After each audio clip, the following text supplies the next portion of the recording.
I was excited. Basically, I was excited. I was just a bit anxious because I didn't know what to expect. So when I got into university, things started off and it went very fast. The school work, it actually really went fast, and to an extent, I felt overwhelmed as well about it.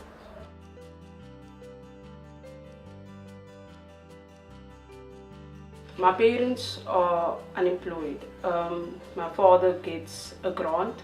My mother is not able to find a proper job. So what happened was there was a lot of financial difficulties, and I started having problems with transport and having to give my mother money maybe during the week for bread or something to eat. So, and then I started staying absent. And then I started missing out on work, and then when I went back, things got more harder for me to catch up and actually continue, and that's when I actually dropped out.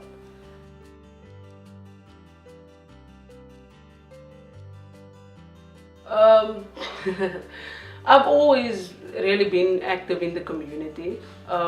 It wasn't a new thing, and it started actually with the closing down of the schools.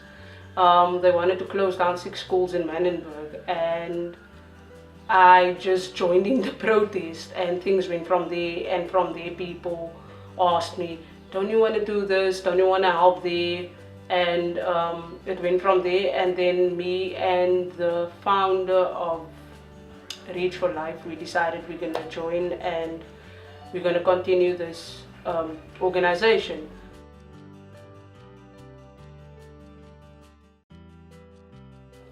It was, I can't say sad, but it was a very morbid process. I was actually very frustrated during the 3 years, because I was trying to get back, but I didn't really know how. And then I got help from a few friends, very close friends, and gladly I got accepted this year.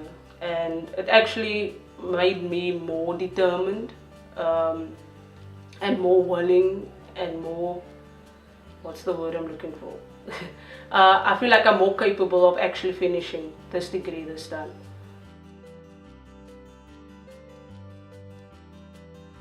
When it comes to transport, I actually work on weekends, most weekends, and I get some help from an organization as well, and when my father can, he will provide or give me something that whenever I need it.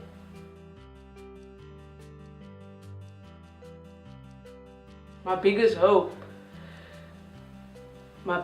is actually just to finish my degree, just to get my degree, that's all.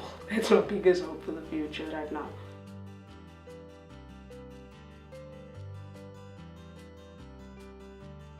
The major challenges, there's a lot.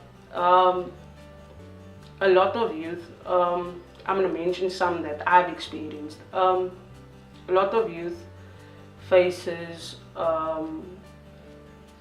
inequality, but not inequality in the sense of we're not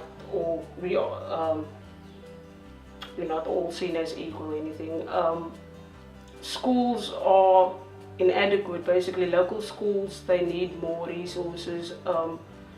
Children are faced with gangsterism, domestic violence, alcohol abuse, drug abuse, and in my community, gangsterism is seen as education. Gangsterism is literally seen as education. If you're not friends with a gangster, if you're not friends with someone notoriously known for doing bad things, then you're not a child, or you're not someone, you're seen as nothing though, basically. And on schools here in Manenberg, gangsterism is life. There are other ways of educating yourself. There are other ways of actually becoming what you really want to do. There are other ways of becoming successful. There are many other ways of supporting your families. and not selling drugs or um, becoming a gangster. There are many other ways of doing things that you really would want to do. It's just for you to actually make that decision and work hard at what you want. My biggest hope is that our future generation actually sees what's happening and puts up a bigger fight than I have. I think my future hope for South Africa is that a lot of youth actually become successful and have do things that they actually really want to do.